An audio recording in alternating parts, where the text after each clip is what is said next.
Video देखने से पहले चैनल को सब्सक्राइब कीजिए और अगली वीडियो की नोटिफिकेशन पाने के लिए बेल आइकॉन दबाइए। हेलो गाइस, तो आखिर आ ही गए आप। आज की वीडियो स्टार्ट करने से पहले मैं कुछ बात करना चाहता हूँ आपसे।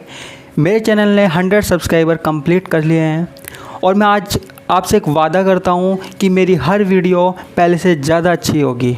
मैं आपके लिए हर वीडियो पे पूरी मेहनत करूँगा और आज के बाद अब से मैं एक बात बोलता हूँ आपसे रिलेटेड जो भी न्यूज़ होगी, आपके एग्ज़ाम से रिलेटेड जो भी न्यूज़ होगी कि एग्ज़ाम कब होंगे, कैसे होंगे, कितने दिनों का गैप दिया जाएगा, वो सारी बातें मैं आपसे शेयर करूँगा इस चैनल के माध्यम से।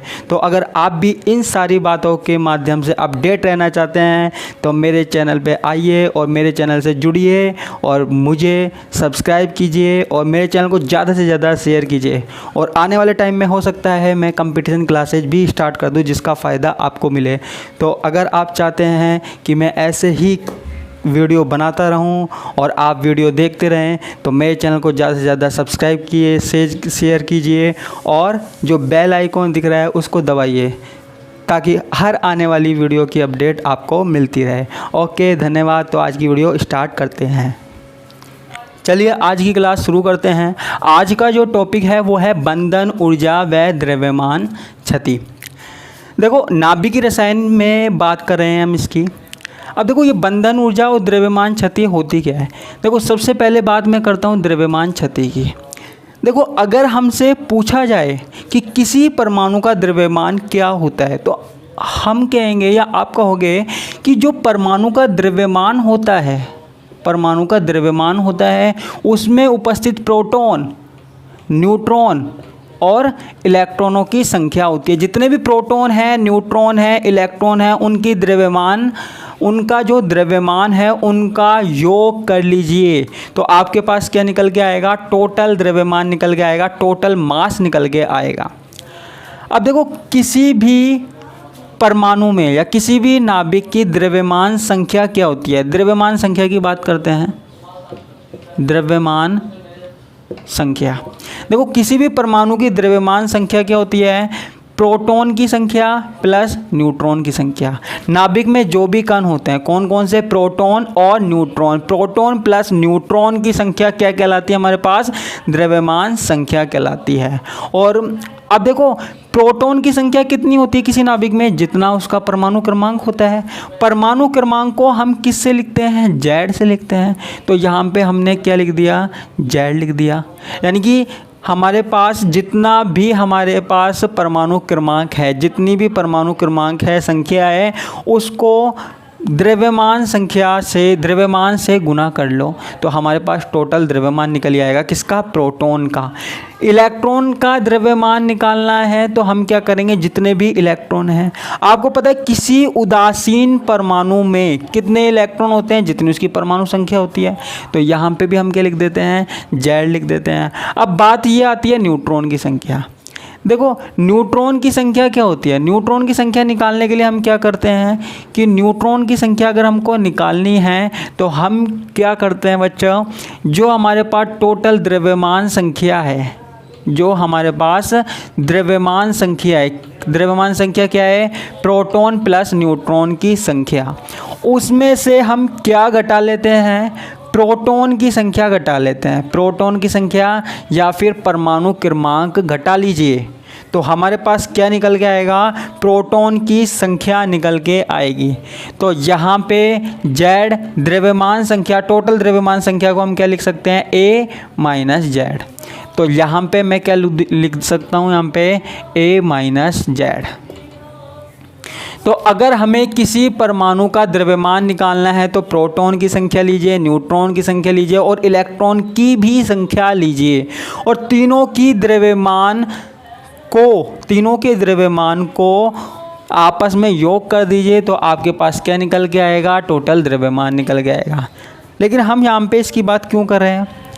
इसलिए कर रहे हैं क्योंकि देखो, जो द्रव्यमान हमारे पास इस सिद्धांत से निकल के आया, इस फॉर्मूले से निकल के आया, और एक द्रव्यमान और निकाला मैंने। कैसे? मैंने क्या है, कोई प्रैक्टिकल करा के देखा, कोई प्रयोग करा के देखा। प्रयोग में मैंने क्या देखा कि जो द्रव्यमान है, जो एक्चुअल द्रव्यमान है, वो सैद्धांतिक द्रव्यमान से क्या आता है, कम आता है।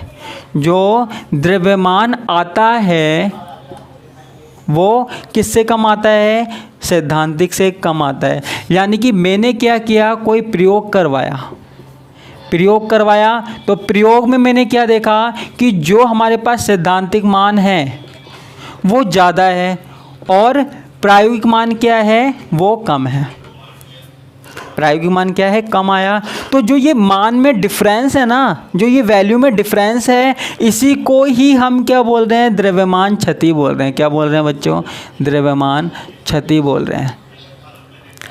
जो प्रायोगिक मान और सैद्धांतिक मान में डिफरेंस है। अब हमको द्रव्यमान क्षति निकालनी है, मास डिफेक्ट निकालना है। तो सैद्धांतिक जो मान है, सैद्धांतिक मान क्या निकाला था, ZP plus A minus Z neutron plus ZE, और प्रायोगिक मान को मैं लिख देता हूँ M से।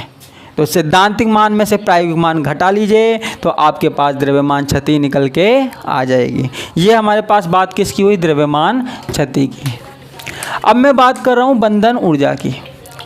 बंधन ऊर्जा क्या होती है, देखो जो द्रव्यमान क्षति में मैंने प्रायोगिक मान और सैद्धांतिक मान के बारे में बताया, तो मैंने क्या बताया कि मास क्या है, कम हो गया।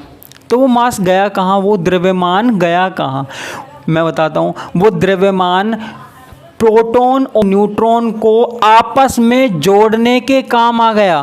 प्रोटॉन और न्यूट्रॉन को आपस में जोड़ने के लिए काम में आ गया। उनके बीच में जो ऊर्जा है वो बनाने के लिए काम में आ गया। तो वो जो द्रव्यमान क्षति है वो कहाँ काम में आई, प्रोटॉन और न्यूट्रॉन को जोड़ने में। तो उसको हम क्या बोल रहे हैं, बंधन ऊर्जा बोल रहे हैं। क्या बोल रहे हैं, बंधन ऊर्जा। यानी कि प्रोटॉन और न्यूट्रॉन को बांधे रखने के लिए जो ऊर्जा चाहिए वो बंधन ऊर्जा। और बंधन ऊर्जा कितनी होगी, जितनी द्रव्यमान क्षति होगी। सीधी सी बात है, जितनी द्रव्यमान क्षति होगी उतनी हमारे पास बंधन ऊर्जा होगी। यानी कि हम ये कह सकते हैं कि किसी भी नाभिक को अगर स्थायी रहना है तो बंधन ऊर्जा ज़्यादा चाहिए। जितनी ज़्यादा बंधन ऊर्जा होगी उतना ही ज़्यादा वो स्थायी होगा। और बंधन ऊर्जा ज़्यादा करने के लिए क्या चाहिए, बंधन ऊर्जा ज़्यादा करने के लिए द्रव्यमान क्षति भी ज़्यादा होनी चाहिए, तभी बंधन ऊर्जा ज़्यादा होगी। तो जैसे हीलियम है, हीलियम की बंधन ऊर्जा निकालनी है हमको, तो हीलियम की बंधन ऊर्जा निकालने के लिए हम क्या करेंगे, हीलियम की बंधन ऊर्जा निकालने के लिए क्या करेंगे, देखो एक AMU की बंधन ऊर्जा, सबसे पहले बात देखते हैं, एक AMU की बंधन ऊर्जा जो निकल के आती है हमारे पास वो आती है 931.4 MeV। आप सोचेंगे ये कहाँ से आया, ये प्रैक्टिकल के थ्रू आया है ना, इसको कोई चैलेंज नहीं कर सकता। ये प्रैक्टिकल वैल्यू है, प्रायोगिक राशि है। अब देखो हीलियम की बंधन ऊर्जा निकालनी है, हीलियम की बंधन ऊर्जा। तो हीलियम की बंधन ऊर्जा निकालने के लिए हम क्या करते हैं, जो ये एक AMU की बंधन ऊर्जा है ना 931.4 MeV, इसको हीलियम की द्रव्यमान क्षति से मल्टीप्लाई कर दीजिए। हीलियम की जो द्रव्यमान क्षति होती है वो होती है 0.0308 के करीब होती है, लगभग इतनी होती है। तो उससे गुना कर दीजिए तो हमारे पास क्या निकल के आएगी, हीलियम की बंधन ऊर्जा निकल के आएगी। हीलियम की नहीं, किसी भी एटम की आप बंधन ऊर्जा निकाल सकते हैं, कोई फ़र्क नहीं पड़ रहा, कोई फ़र्क नहीं पड़ रहा, किसी की भी बंधन ऊर्जा निकाल सकते हैं, द्रव्यमान क्षति निकाल सकते हैं। तो ये हमारे पास ये लास्ट टॉपिक था इस यूनिट का। वैसे तो इसमें छोटे छोटे बहुत सारे टॉपिक हैं, लेकिन जो एग्ज़ाम में आते हैं वो टॉपिक मैंने आपको बता दिए। और कल से हम एक नई यूनिट स्टार्ट करेंगे, तब तक के लिए नमस्कार।